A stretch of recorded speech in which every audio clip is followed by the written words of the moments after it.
As the Supreme Court prepares for oral argument in two cases regarding the chemical abortion pill mifepristone, the governor of New Mexico says she'll do everything in her power to maintain access to the drug. Governor Michelle Lujan-Grisham recently signed onto an amicus brief in the mifepristone cases alongside 21 additional pro-abortion governors, urging the Supreme Court to rule in favor of keeping these drugs on the market and available via the mail. Mifepristone is used in more than half of all abortions in the U.S. New Mexico has become a so-called abortion tourism destination. Laws there permit both chemical and surgical abortions through all 9 months of pregnancy. And we're joined now by Representative Jenifer Jones. She serves in the State House in New Mexico. Rep. Jones, thank you for being here. I understand you just finished up your legislative session and you co-sponsored a bill that would have created a New Mexico Department of Health website where pregnant women could learn about their resources and options besides abortion, but that legislation was tabled. Tell me what happened. Yes, thank you for having me. And currently, if you search the New Mexico Department of Health website, you will find there is one option for women under reproductive services, and that option is abortion. There are 34 different facilities that a woman can be referred to, including the Satanic Temple for ritual abortions.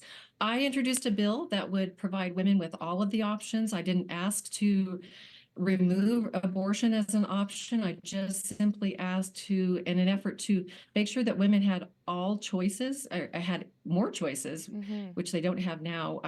Wanted to include pregnancy centers and so forth, places where women could get support and information, and include that on the hotline as well that the governor had instituted last year. And that was not. It was not moved forward in my committee. It was really received a lot of opposition to that from my fellow committee members on health. So that's where we're here in New Mexico. Interesting. It seems like a very common sense proposal. And tell me a little bit more about that satanic clinic you mentioned. That's the Samuel Alito's mom's satanic abortion clinic. Talk to me a little bit about just kind of the abortion landscape and how it's possible that a place like that could exist in New Mexico. Well, like you said, New Mexico has become well known for abortion tourism, and it's very much promoted here. Like I said, there are 34 options for women seeking reproductive services, which I find ironic because there's nothing reproductive about abortion.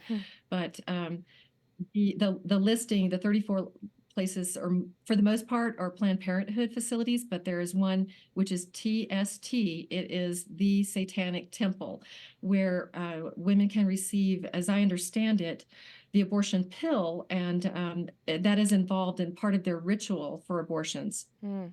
And Representative Jones, I want to talk a little bit about the chemical abortion issue. We know that the Supreme Court could rule that abortion drugs should be taken off the market. Obviously, chemical abortion is very accessible in New Mexico right now. You're a trained nurse. So tell me, what your reaction would be if the Supreme Court took this off the market. What do you think would happen in your state? And what's your perspective just as a medical professional on this?